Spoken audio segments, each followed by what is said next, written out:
Queria convidar você a abrir a sua Bíblia comigo no livro de Atos dos Apóstolos, capítulo de número 1.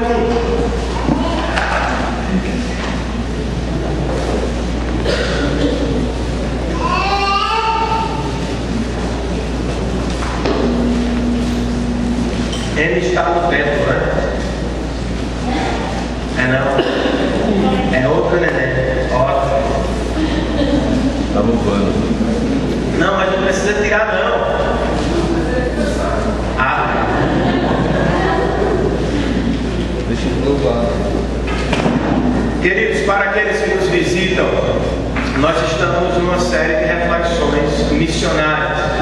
Fizemos 4 meses de reflexões no Evangelho segundo Lucas e agora vamos fazer 6 mensagens, 6 semanas, tendo por foco, tendo por alvo a missão da igreja e a visão do Senhor, ou invertendo a visão do Senhor e a missão da igreja. E hoje nós vamos voltar a refletir no capítulo 1 de Atos dos Apóstolos. Todos encontraram? Amém. Antes, só uma dica, gente. Antes, só uma dica. Se você ainda não foi assistir o filme do Batman, o novo, vá. O filme é muito bom. Você só precisa tomar cuidado com uma coisa. Há um jovem entre nós, um galeguinho, que toca bateria. Se ele ficar sabendo que você vai assistir o Batman, ele vai lá também. Ele já deve ter ido umas 5 vezes, ele está fanático pelo Batman. E quando eu fui com ele, nós vivemos uma situação bastante interessante. O filme é de ação, é cheio de sustos e tal. E durante o filme, uma longa, 3 horas quase de filme, ele me deu uns 20 sustos. Ele sentou atrás de mim, toda vez que o Batman aparecia, tal, ele gritava: "Ah!" Eu me assustava. O meu vizinho, graças a Deus, era um irmão em Cristo de outra comunidade. Ele se assustava também, só não reclamava porque ele sabia que eu era pastor e ficava com aquele respeito e tal. Mas a cada 10 minutos, Augusto me dava um susto. Para piorar, irmãos, eu estava com meu sobrinho, Gabriel, 11 anos. Gabriel estava do meu lado, bebeu meio litro de refrigerante e a cada susto que ele recebia de Augusto, ele dizia: "Eu quero ir no banheiro, eu quero ir no banheiro." E a cada 10 minutos o filme chegava a um ponto alto, Batman aparecia e falava com aquela voz grave, né? Tem um botão, eu acho, "I am Batman." Vocês viram? Toda vez que ele falava uma coisa desse tipo, Augusto gritava, eu gritava e o meu sobrinho gritava: "Tio, eu quero ir no banheiro." E aí eu disse a Augusto: "Eu tenho que levar meu sobrinho ao banheiro." Todas as vezes que eu disse para Augusto que eu tinha que levar o meu sobrinho ao banheiro, ele dizia: "Renan, vai vir uma parte agora massa, tu não pode perder não, fica aí." E o filme foi assim, irmãos. Entre sustos e gritos, nós vencemos o filme. E só quando terminou, meu sobrinho foi ao banheiro. O bichinho chega e já estava azul. Mas o filme é muito bom, realmente tem muitas coisas boas. E eu acho que você deve tirar um tempo com a sua família para assistir o filme. Muitas coisas me chamaram a atenção. E durante essa semana, em preparação para a nossa reflexão, eu me lembrei especialmente da consciência missionária do Batman. Eu não sei se você sabe, mas ele tem consciência missionária. Não é necessariamente como a nossa missão, mas ele encarnou um tipo de missão. Ele sabe e fala durante o filme que a sua missão é dupla. Primeiro, ele deve proteger as pessoas da sua cidade, chamada Gotham City. E segundo, enquanto ele protege a sua cidade, ele deve ser um símbolo para a sua geração.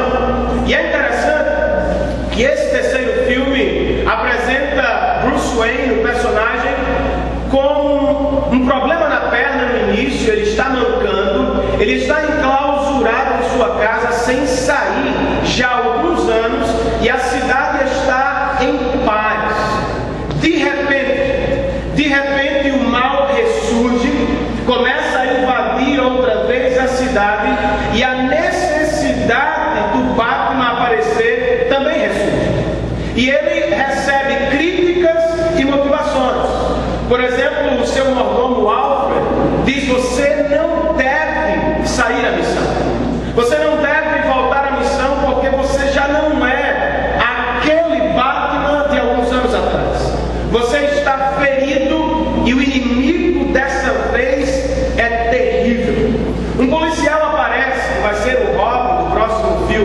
e insiste com ele: você deve sair para defender a sua cidade. Mas vocês não assistiram, não? Não, mas eu não vou contar as melhores partes.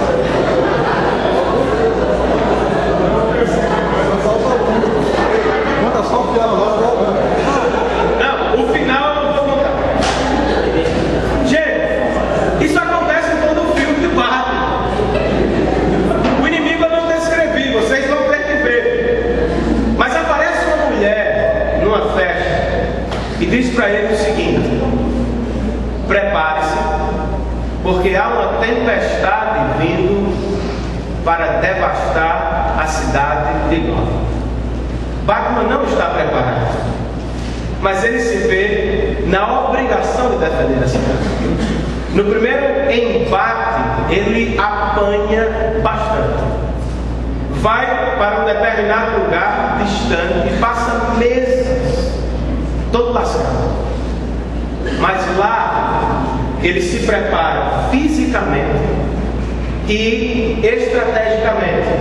Ele passa a estudar o personagem ou o seu inimigo, e no retorno ele está muito mais forte para enfrentar o seu personagem, ou melhor, o seu inimigo. E é interessante porque, apesar de ser um filme de ficção, ele tem uma noção muito clara do que é a sua missão. E a minha pergunta é: será que você também tem uma noção clara do que é a sua missão enquanto cristão? Será que nós, enquanto igreja, corpo de Jesus Cristo na terra, será que nós temos uma noção clara do que é a nossa missão? Se eu lhe perguntasse hoje qual é a sua missão na vida, o que você me responderia? Talvez alguns diriam: a minha missão é criar muito bem os meus filhos e colocá-los numa boa faculdade, é ensiná-los bons princípios para que eles sejam muito bem-sucedidos. Talvez você me dissesse: a minha missão é conquistar um bom lugar na sociedade, comprar uma boa casa, dirigir um bom carro, ter um plano de saúde, uma vida estável. Qual seria a sua missão nesta vida? Queridos, há uma grande diferença entre sonhos e missão. Você pode ter muitos bons sonhos e, dentre eles, uma carreira profissional, o sucesso do seu filho, a segurança financeira da sua casa, mas isso está longe de ser a sua missão enquanto cristão. Qual é a nossa missão? É engraçado que nós gostamos de selecionar as falas de Jesus. Há coisas que nós amamos ouvir, do tipo: Jesus diz para nós: vocês que estão cansados e oprimidos, venham para mim e eu vos aliviarei. Quem não gosta dessa passagem? Todo mundo gosta dessa passagem. No entanto, apesar de sabermos qual é a nossa missão e de vez por outra ler nas Escrituras ou ouvir na igreja, nós não temos uma noção muito clara do que seja ou do que é a nossa missão. No Evangelho segundo Mateus, antes de subir aos céus, o Senhor se reúne com os seus discípulos e dá a missão dos discípulos: ide por toda a terra e anunciai o meu Evangelho a toda criatura, batizando-os em nome do Pai, do Filho e do Espírito Santo. No Evangelho segundo Marcos, o mesmo encontro apresentado com palavras diferentes. Jesus diz para os seus discípulos: preguem o Evangelho a todas as pessoas dessa terra. No Evangelho segundo Lucas, a versão é ligeiramente diferente. Ele diz: anunciai o meu nome entre todos os povos. No Evangelho segundo João, outra vez reunido com seus discípulos, ele diz: assim como o Pai me enviou, eu envio a vós para o mundo e vos darei o meu Espírito. 4 vezes em 4 textos semelhantes, a mesma fala de Jesus. Talvez você não goste, talvez você não saiba, talvez você não queira, mas se você tem Jesus no coração, se Ele entrou na sua vida, você é parte de algo muito maior do que a sua casa. Se Jesus alistou você no seu exército, você hoje faz parte de um sonho, de um projeto, de uma missão global. Nós somos chamados para anunciar o nome do Senhor em todos os cantos da nossa cidade.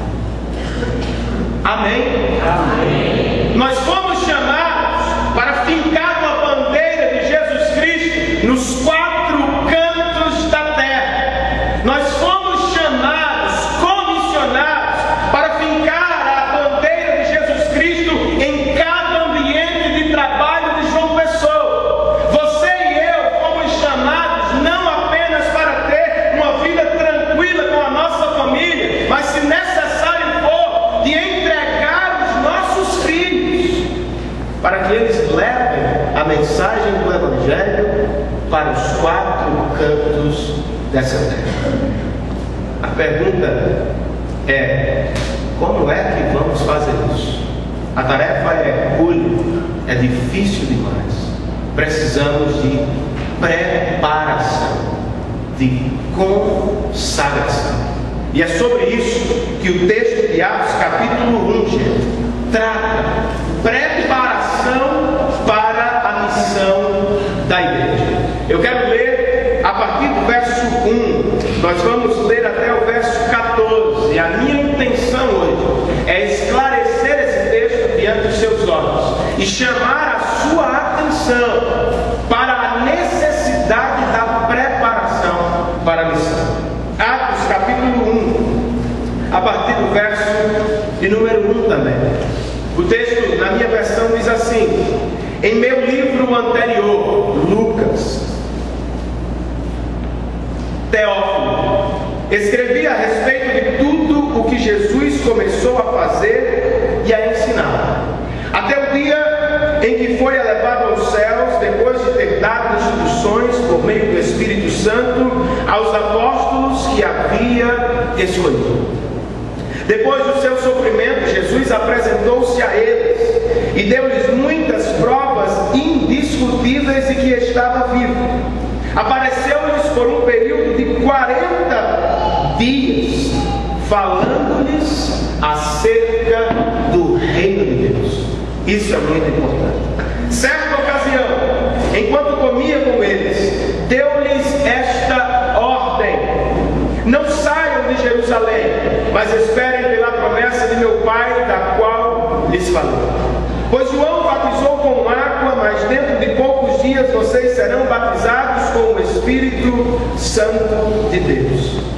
Então os que estavam reunidos lhe perguntaram, uma confusão sobre o reino de Deus: Senhor, é neste tempo que vais restaurar o reino a Israel? Jesus respondeu a eles: não lhes compete saber os tempos ou as datas que o Pai estabeleceu pela sua própria autoridade, mas receberão poder quando o Espírito Santo descer sobre vocês, e serão minhas testemunhas em Jerusalém, em toda a Judéia, em Samaria e até os confins da terra. Verso 9: tendo dito isso, foi elevado às alturas enquanto eles olhavam, e uma nuvem o encobriu da vista deles. E eles ficaram com os olhos fixos no céu enquanto ele subia. De repente surgiram diante deles 2 homens vestidos de branco, que lhes disseram: Galileus, por que vocês estão olhando para o céu?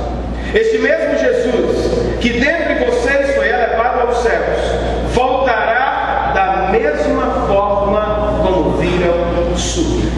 Então, verso 12: eles voltaram para Jerusalém, vindo do monte chamado das Oliveiras, que fica perto da cidade, cerca de 1 quilômetro. Quando chegaram, preste atenção no que eles faziam. Subiram ao aposento onde estavam hospedados. Achavam-se presentes Pedro, João, Tiago e André, Filipe, Tomé, Bartolomeu e Mateus, Tiago, filho de Alfeu, Simão, o Zelote e Judas, filho de Tiago. Todos eles se reuniam sempre em oração com as mulheres, inclusive Maria, a mãe de Jesus, e também com os irmãos dele. Amém, queridos? Amém. Senhor, nós queremos louvar o Teu nome pela rica oportunidade que temos de estar aqui, ó Pai, neste lugar consagrado à adoração do Teu nome, para fazer aqui um culto vivo, verdadeiro, alegre, e como parte deste culto, para ouvir a Tua poderosa voz. Deus, fala conosco, que a Tua palavra seja exposta de maneira simples e pura, mas de maneira poderosa e desafiadora. Nos arranca, Senhor, das nossas zonas de conforto.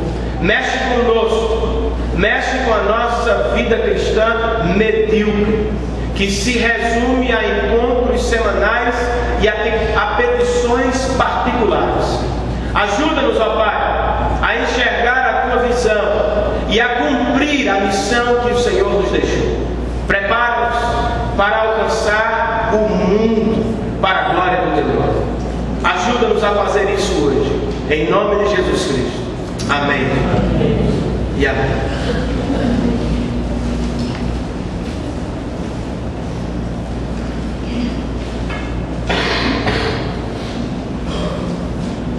Queridos, nós estamos diante de um segundo volume de um mesmo autor. Lucas escreveu o seu primeiro livro, que tem por título o seu nome, Lucas, e nele ele relata o que Jesus fez e falou até o dia de sua ascensão. Ele abre o seu segundo volume, que recebe o título de Atos dos Apóstolos, da mesma forma e com o mesmo propósito. No primeiro ele diz para Teófilo, um homem: eu escrevi os feitos e as falas de Jesus enquanto ele esteve entre nós. Este segundo tem o mesmo propósito: eu vou escrever sobre os feitos e as falas de Jesus, mas agora numa fase diferente. No primeiro volume, Jesus estava entre nós. No segundo volume, Jesus também está entre nós. Não corporeamente, não fisicamente. Ele está entre nós mediante o seu Espírito. E Ele falará para os nossos corações mediante os seus apóstolos, a sua igreja. Ele termina o seu primeiro volume, onde começa o seu segundo volume, num lugar reservado no Monte das Oliveiras, com as últimas palavras de Jesus, que tem tudo a ver com a missão dos apóstolos, a missão da igreja e a nossa missão. O primeiro, ou o maior evento dos primeiros capítulos de Atos, se dá no capítulo 2, a descida do Espírito Santo no dia de Pentecostes. Jesus havia falado do Espírito para os seus discípulos, e agora Ele vai dizer: o Espírito vai descer sobre vocês, e quando isso acontecer, vocês começarão a pregar o meu nome e chegarão aos confins da terra. Mas não façam isso, a pregação, não deixem a cidade sem a minha presença ou sem a presença do Espírito. Fiquem em Jerusalém, fiquem em tempo de preparação. Eles passam mais ou menos 10 dias entre a subida de Jesus e a descida do Espírito. E durante não apenas esses 10 dias, mas todo o período da ressurreição, como também agora da ascensão de Jesus, em tempo de preparação, eles vão levar a mensagem de que Jesus se encarnou, viveu, morreu, ressuscitou e ascendeu aos céus para os confins da terra. Como é que eles vão fazer isso? O número é pequeno, os recursos são escassos, muitos são humildes e sem formação. Eles precisam de ajuda, eles precisam de preparação. A missão da igreja continua bastante difícil. Há muitos povos não alcançados, há muitas tribos nas cidades ainda não alcançadas, há muitos familiares das nossas casas não alcançados. Como é que nos preparamos, queridos, para pregar o Evangelho por todos estes cantos e para todas estas pessoas? O capítulo 1 nos ajuda nesta preparação, como ajudou os apóstolos. Primeiro, a igreja se prepara para a sua missão de anunciar Jesus, relembrando a natureza da mesma, a natureza da própria missão. Ela se prepara para fazer missão, revisitando a missão, esclarecendo a missão ou conhecendo de mais perto a sua missão. Os discípulos ainda estão confusos. Lucas nos diz que Jesus deu provas incontestáveis de sua ressurreição. Por 40 dias ele saiu de casa em casa, de grupo a grupo, conversando com os seus irmãos. E sabe sobre o que Jesus conversava? Lucas nos diz sobre o reino de Deus. Jesus passou 3 anos e meio pregando o Evangelho do reino de Deus. Ele morre e ao 3º dia ressurge. Passa 40 dias com os seus irmãos e ele fala a mesma coisa. O Evangelho do reino de Deus. Talvez você já tenha se perguntado, mas o que é o reino de Deus? O reino de Deus, para os discípulos ainda era algo confuso. Por exemplo, na pergunta dos apóstolos, nós encontramos uma confusão. Jesus acaba de falar sobre o reino e eles fazem uma pergunta sobre o reino, pergunta equivocada. Quando é, Senhor, que tu vais restaurar o reino a Israel? Para os apóstolos ou para a Israel antiga, o reino de Deus tinha a ver com algo territorial, geográfico. O reino de Deus tinha a ver com uma nação, com uma etnia, com um tempo apenas. Na fala de Jesus, ele vai consertar a percepção de reino dos apóstolos. Por exemplo, ele diz que o seu reino não é exclusivo de Jerusalém. Ele vai dizer que os apóstolos vão em Jerusalém, vão em Judeia, vão em Samaria e depois vão alcançar os confins da terra. O que é que Jesus está ensinando aos seus discípulos? O meu reino não pode e nunca vai constar num mapa geográfico. O meu reino jamais será limitado ou circunscrito a uma terra ou a um povo, a uma nação. O meu reino não é de caráter nacional. O meu reino é de caráter internacional. E é por isso que nós estamos aqui, gente.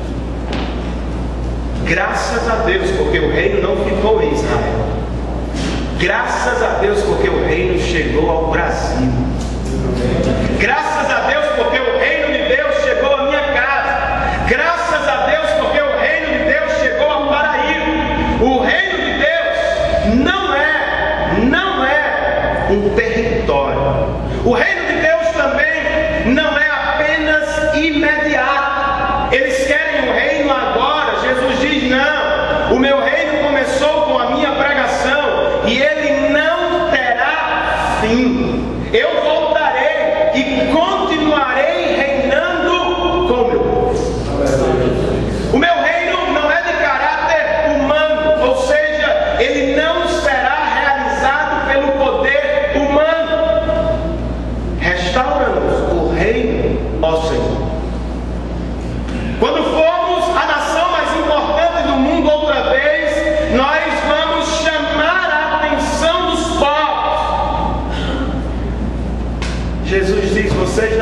precisam de políticos, de generais, de homens. O meu reino não será feito na força do braço dos homens. O meu reino será erigido, construído, alcançará os 4 cantos da terra no poder do Espírito Santo do Senhor. O reino de Deus, queridos, em uma sentença, segundo o Dr. George Levy, é o poder reinante de Jesus Cristo, invadindo e transformando vidas para a glória de Jesus Cristo. O reino de Deus não será visto como uma grande catedral. O reino de Deus não será visível quando tivermos uma mega igreja. O reino de Deus não será concreto quando a marca dessa igreja ou a marca daquela igreja ficar conhecida. O reino de Deus será conhecido em João Pessoa quando andarmos sob o poder do Espírito, revelando que somos discípulos de Jesus. A nossa missão é fincar uma bandeira de Jesus Cristo em todos os lugares por onde passamos. O amém foi muito fraco.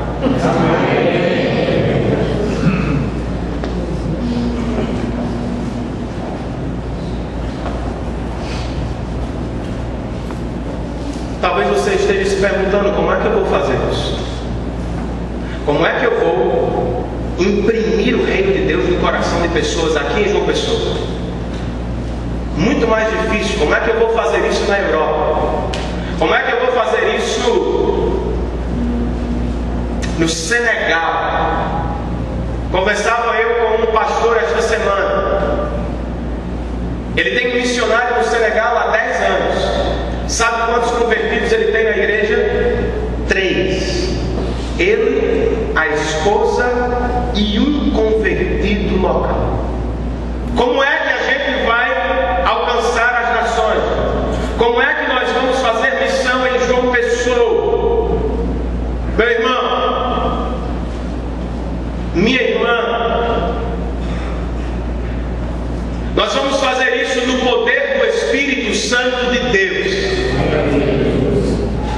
A igreja do Senhor precisa ser cheia do seu Espírito.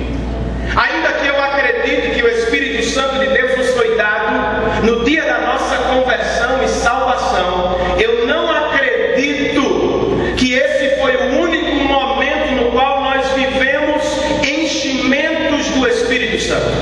De tempos em tempos, o Senhor, por assim dizer, nos batiza outra vez com o seu Espírito Santo e nos enche de amor, de desejo, de vontade por proclamar o Evangelho de Jesus Cristo. Nós vamos fazer isso com o nosso testemunho. Nós vamos fazer isso, queridos, enviando missionários. Nós vamos fazer isso atravessando os mares. Nós vamos fazer isso com o nosso salário. Nós vamos fazer isso com a nossa casa. Nós vamos fazer isso com o nosso corpo. Se você tem Cristo vivendo em você, e se a missão dele é a sua missão, tudo que você é, tudo que você tem, tudo que você faz tem a ver com a glória do Senhor. Você vai pensar melhor em como investir o seu dinheiro. Você vai pensar melhor em como orar por missões. Você vai pensar melhor em como pregar para as pessoas. Mas para isso, você precisa saber que o reino de Deus é o poder reinante de Jesus. E que ele entra no coração das pessoas, não pela sua fala, mas pelo Espírito Santo de Deus. País de Gales, para onde Mateus será enviado, estavam vivendo um momento de avivamento no final do século XIX. E o pastor Campbell Morgan, um dos maiores pregadores da Inglaterra, foi ao país de Gales, convidado para pregar numa igreja bem pequenininha. Chegou o horário do culto, ele estava hospedado na casa de uma família, e os diáconos disseram para um jovem: vá chamar o pastor Campbell Morgan para começar a pregar, já está na hora. O jovem foi à casa dos familiares. Como tinha liberdade, entrou, não havia ninguém. Mas quando ele se aproximou do quarto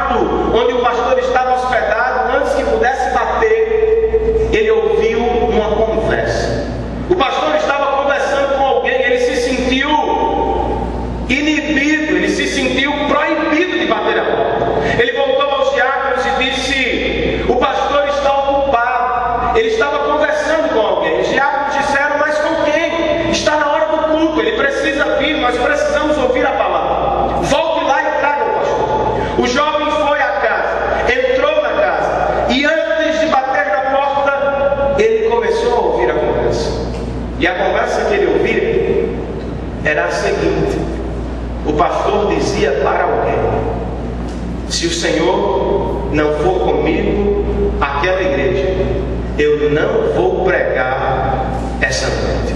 Ele voltou para os diáconos e disse: o pastor continua conversando, mas quem é a pessoa com quem ele conversa?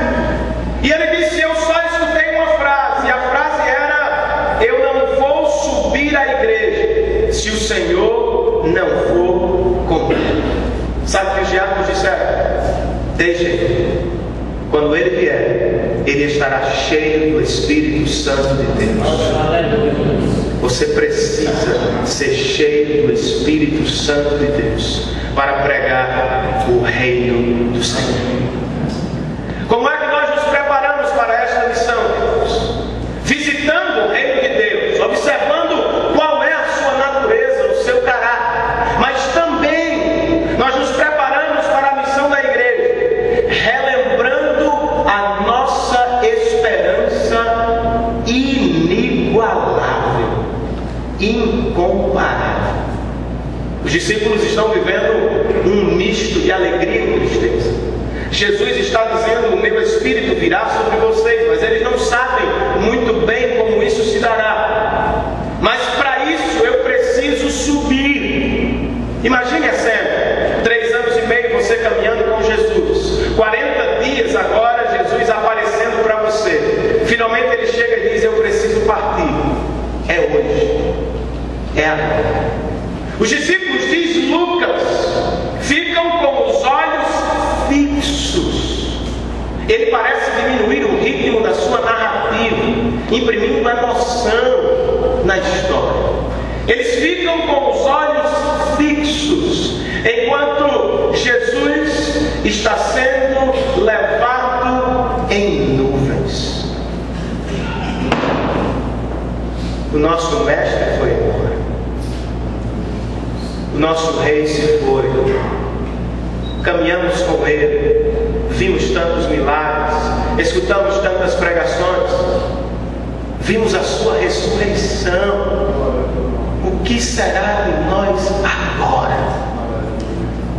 2 anjos aparecem e o discurso dos anjos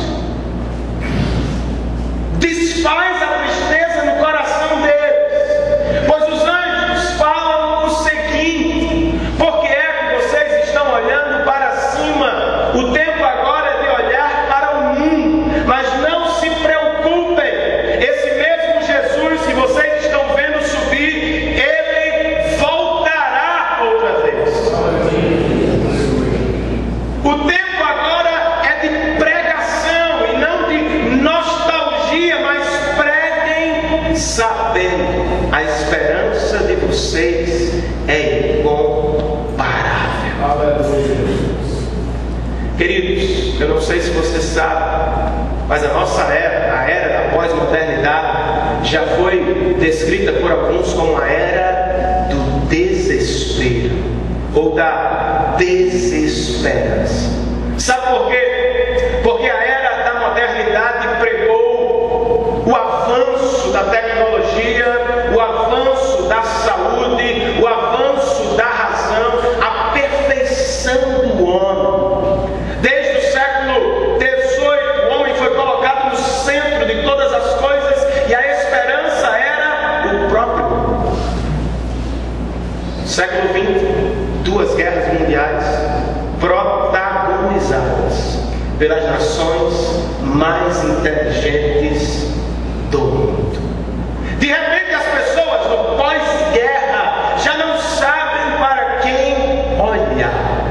Confiar nos homens inteligentes, olha o que eles fizeram. Confiar na sabedoria, confiar na tecnologia, olha como estamos. Você e eu carregamos uma mensagem inigualável.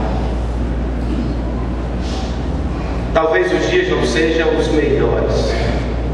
Talvez a violência esteja graçando, destruindo famílias. Talvez as drogas estejam acabando com os jovens. Certamente há muitas famílias se separando. Não estamos vivendo bons momentos enquanto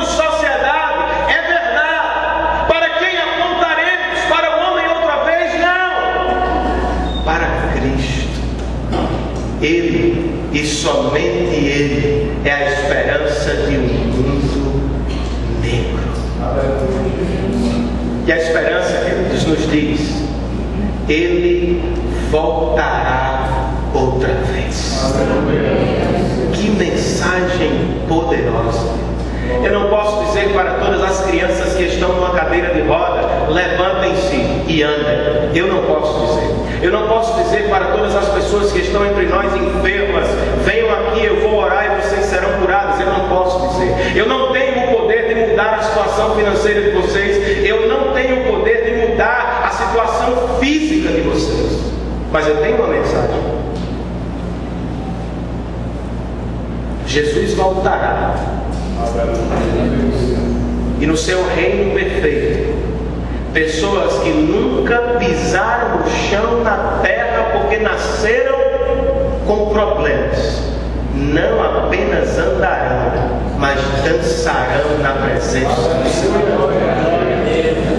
Crianças que agora estão amarradas à cadeira de rodas vão dançar e correr na presença de Jesus. Nossos pais que estão cansados de tanto trabalhar, e os nossos avós que estão ficando velhos e idosos, nunca mais se cansarão na presença do Senhor. Ele voltará e nos dará um reino perfeito, queridos. Só eu e você carregamos essa mensagem. Ele voltará. A igreja se prepara para a sua missão revisitando a missão. A igreja se prepara para a sua missão relembrando a esperança inigualável que tem em Cristo Jesus. E por fim, gente, a igreja se prepara para a sua missão relembrando o poder da oração. Talvez você tenha perdido a noção do poder da oração. Os discípulos voltam para Jerusalém. Lucas, no seu relato, nos diz que eles voltam felizes, cantando, vão ao templo louvar ao Senhor, mas se reúnem em casas. E aqui no segundo volume, Lucas nos mostra um encontro deles enquanto se preparam para a missão. Há muitos nomes, há homens e há mulheres, há pessoas de muita importância, talvez, há pessoas de não tão grande expressão, mas eles estão reunidos, eles se reúnem numa casa, e eles se reúnem com um propósito: orar. E o que é interessante, gente, é que há pessoas de expressão aqui. Há, por exemplo, João, o apóstolo que foi o único a ficar com Jesus durante a crucificação, e nem por isso ele tem primazia. Há, por exemplo, Maria, a mãe de Jesus, ela está presente, nem por isso ela tem primazia. Seus irmãos estão presentes, outros apóstolos estão presentes, mas o assunto do dia não é Maria, não é João, não é a traição, não é Pedro. O assunto do dia é Jesus Cristo. Pessoas diferentes, mas que oram com unanimidade. Uma característica da oração da igreja primitiva: eles tinham uma oração em comum. Eles não se reuniam para orar pelos seus sonhos particulares. Eles não estavam reunidos para pedir ao Senhor por prosperidade ou por saúde. Eles estão reunidos aqui no capítulo 1, gente, com um único objetivo: orar para que a promessa de Jesus se cumpra. Envia-nos, ó Senhor, o teu Espírito Santo. A oração era unânime, mas ela era também perseverante.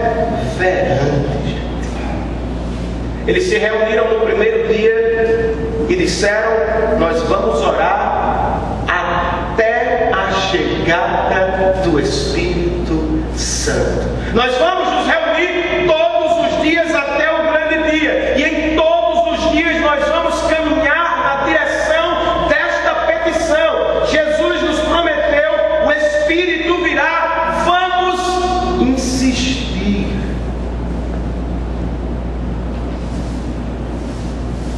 Vocês sabem qual é o resultado dessa oração? 10 dias depois, o Espírito Santo vem nesta casa, enche os apóstolos que pregam o Evangelho e milhares de pessoas se convertem. A oração dos nossos irmãos em preparação era unânime e perseverante. Eu sei que você tem motivos particulares de oração. Eu também tenho os meus. Eu sei que você gostaria de orar por coisas específicas. Eu também oro, gente. Mas há uma oração que deve ser comum à igreja do Senhor. Qual é? Senhor, enche-nos do teu Espírito, a fim de proclamarmos o teu Evangelho. Senhor, nós queremos ganhar uma pessoa para Cristo. Nós queremos proclamar o teu nome por todas as nações da terra. Nós queremos plantar igrejas. Nós queremos falar do teu amor. Senhor, por favor, enquanto igreja de Cristo, envia-nos o teu Espírito, lidera-nos na missão para a glória do teu nome. Amém. Mas nós cansamos muito rapidamente. Nós mudamos o foco da nossa oração muito rapidamente. Nós não somos cristãos perseverantes na oração. Alguns irmãos da comunidade foram entrevistar Rousseau Shedd. Talvez você conheça o Dr. Rousseau Shedd. O senhor de idade que devotou a maior parte de sua vida à evangelização no Brasil, à formação de obreiros no Brasil. E os meninos fizeram uma pergunta ao Dr. Shedd. Se o Senhor pudesse recomeçar, o que faria diferente? Sabe o que ele disse, gente? Um dos homens mais piedosos que eu conheço em vida. Ele disse: eu oraria mais. E eu oraria a oração do tipo perseverante, que começa e não tem fim até que recebe as promessas de Deus. Você não tem ideia do que é um grupo de irmãos orando pelas promessas do Evangelho. John Patton foi às Ilhas Hébridas, pregou o Evangelho por décadas. Depois de algumas décadas, as Ilhas Hébridas começaram a murchar. Uma pequena igreja disse: vamos orar por avivamento. Começou a orar. Essa igreja pequenininha, sem saber, um grupo de irmãs idosas que não podia mais vir ao templo, também começou a orar pela mesma coisa. Um grupo de jovens em uma outra ilha distante, sem saber, começou a orar pela mesma coisa. Oraram por anos, até que o Senhor enviou uma chuva de avivamento sobre aquele lugar. Um homem de 46 anos chamado Jeremiah Lennon, no ano de 1857, vendo a decadência espiritual dos Estados Unidos, ele disse: nós precisamos orar pela nossa nação. Ele era um empresário, gente, ele não era um pastor. Ele disse com seus funcionários, ele disse para os seus funcionários: vamos orar todos os dias na hora do almoço. Começou a orar e na primeira reunião só tinha ele e 6 homens. Com menos de 2 semanas havia 10 mil pessoas orando pelo reavivamento dos Estados Unidos. Sabe o que os estudiosos dizem sobre esse tempo? Entre 1857 e 1859, 2 milhões de homens e mulheres se renderam à pregação do Evangelho nos Estados Unidos. Eu queria desafiar você a voltar a orar pela salvação dos seus familiares. Eu quero desafiar você a gastar tempo em oração pelo seu filho que não está aqui. Eu gostaria que você ficasse na presença de Deus em oração pelos homens e mulheres que estão pregando o Evangelho em países muçulmanos. Eu gostaria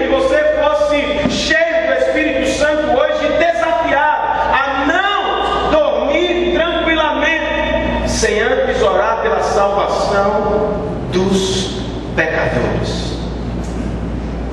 Enquanto nós brincamos de igreja no Brasil ou nos países chamados livres, na Indonésia, de onde Sansão voltou há alguns meses, os estudantes de seminário só recebem ordenação depois de plantarem uma igreja. Cada um plantar uma igreja entre os muçulmanos.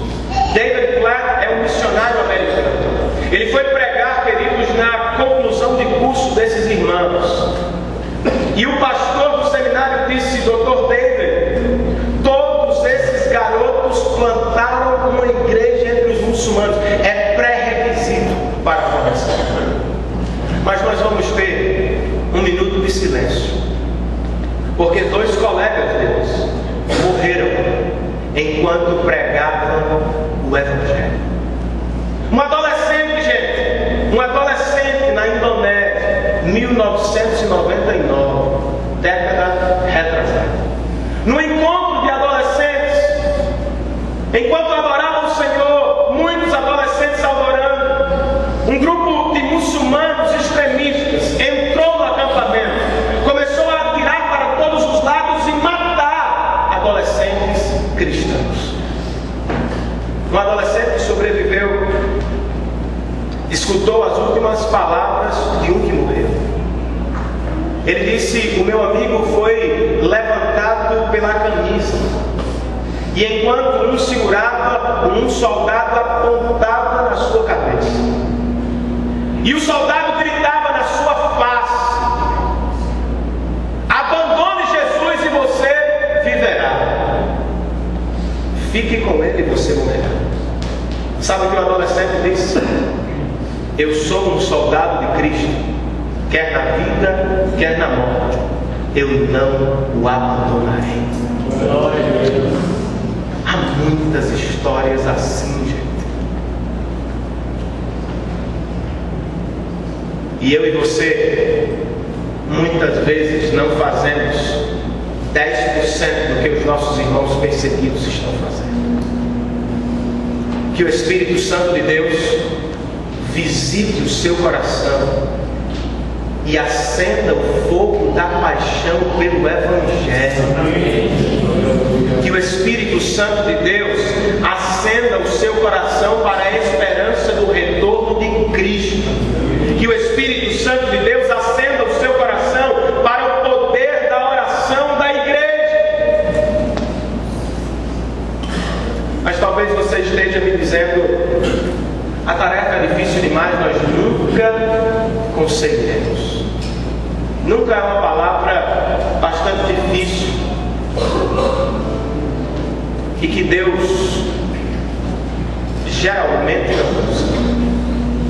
Talvez seja bom ler para vocês o final da história antes que ele chegue. Ser crente é muito bom. Deus nos deu o fim antes mesmo que cheguemos à metade. No livro de Apocalipse, capítulo de número 5, você não precisa abrir, eu quero que você escute essas palavras.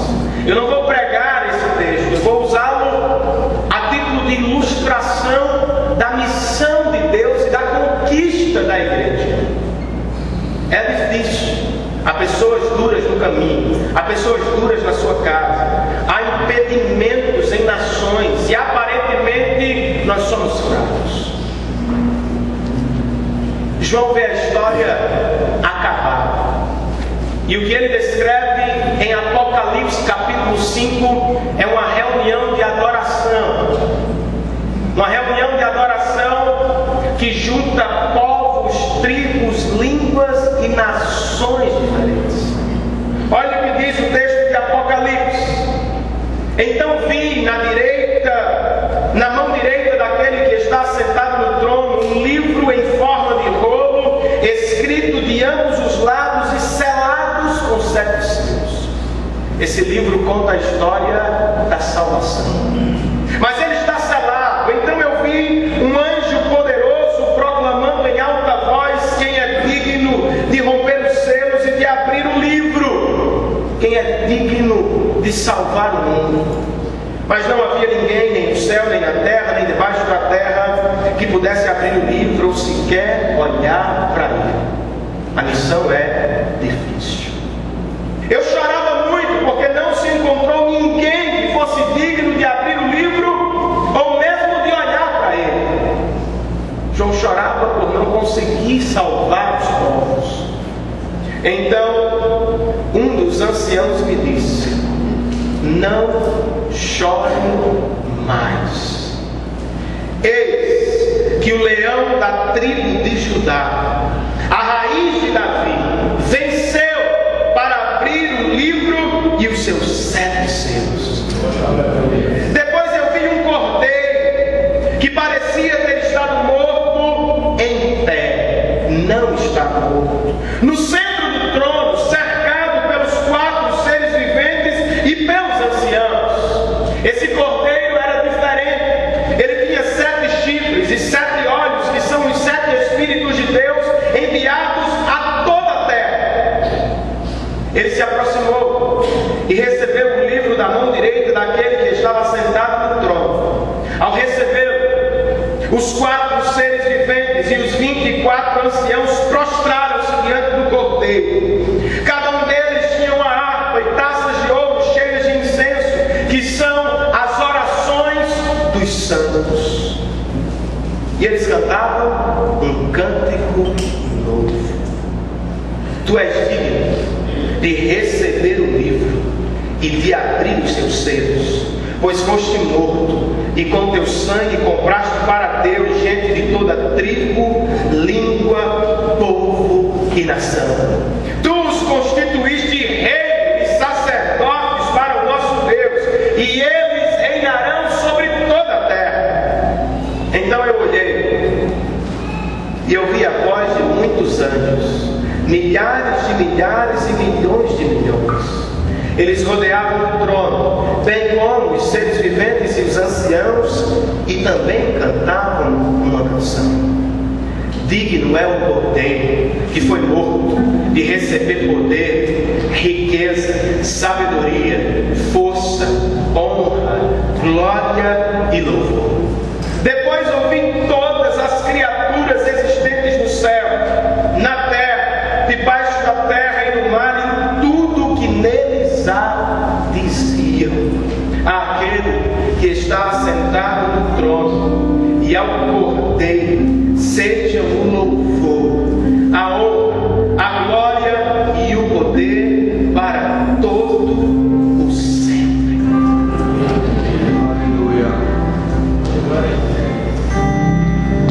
É difícil, é muito.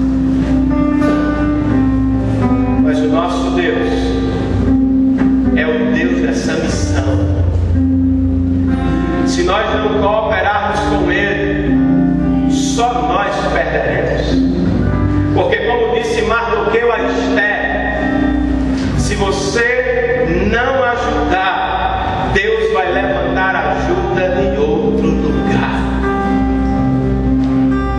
Deus vai levar a sua missão a cabo.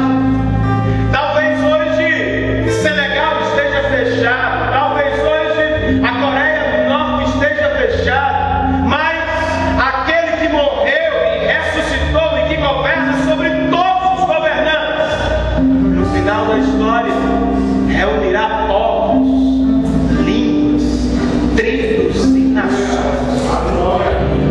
Todos os homens não estarão lá, mas de todas as tribos dessa terra existirá uma representação. Nem todos estarão lá, mas de todas as nações existirá um número de adoradores.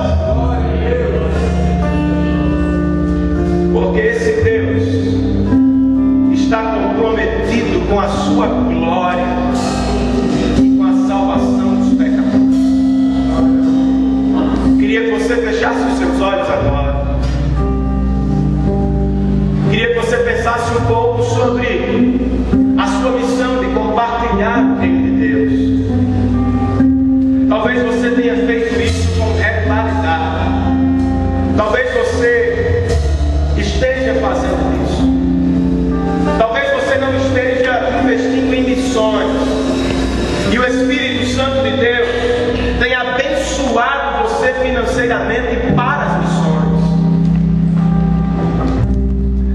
você esteja vivendo dias difíceis, dias caóticos.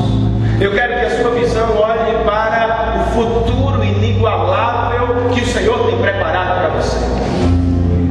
E eu quero que você esteja em espírito de oração, acreditando que a oração é poderosa, porque poderoso é o Deus que responde às orações. Coloque o seu filho na presença do Senhor.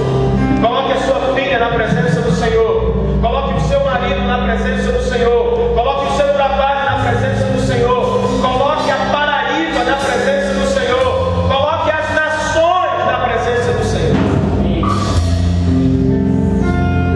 Faça isso.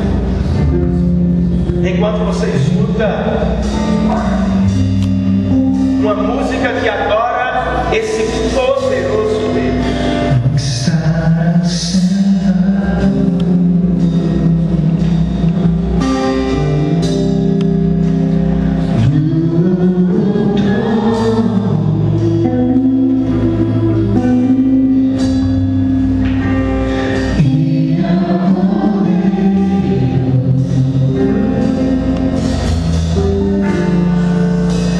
Seja o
como os apóstolos,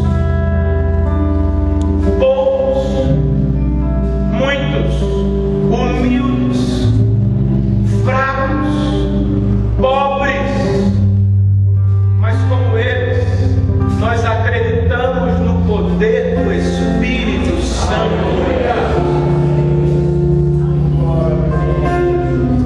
Movimenta a nossa igreja, Deus. Movimenta a tua igreja na cidade de João Pessoa. Movimenta a tua igreja em qualquer lugar que ela esteja reunida hoje. Envia do teu Espírito Santo, sacode o teu povo, Pai, e nos enche de vontade por proclamar o teu Evangelho.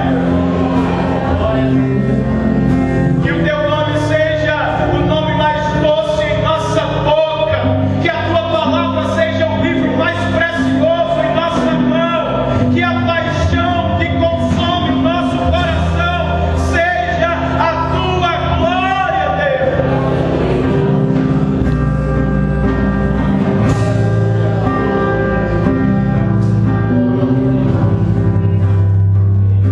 Faz dos meus irmãos, faz das nossas vidas, vidas missionárias para a glória do teu nome. Que anunciemos o teu reino, que anunciemos o teu retorno. Tu nos deste o teu melhor quando enviaste Cristo Jesus, mas ele ainda não foi experimentado plenamente. Há muito mais do Senhor nos esperando nos céus, e nós queremos a tua volta, Senhor.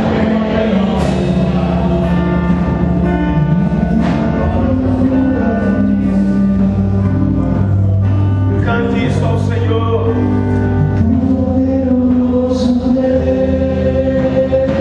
Tu és poderoso, Senhor.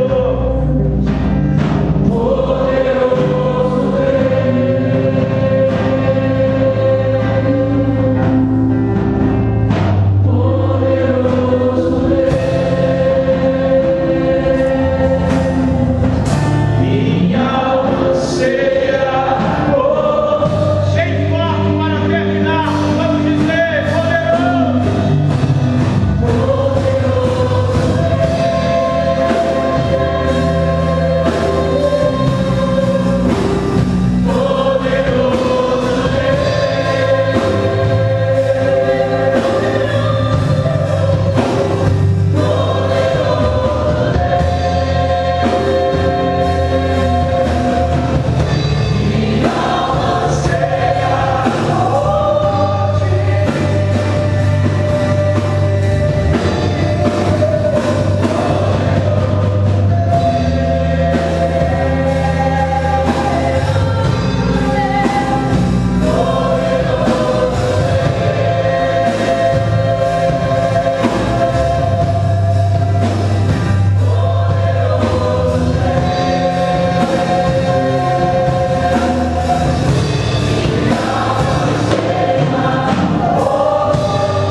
Glórias sejam dadas ao Senhor Jesus, amém, queridos?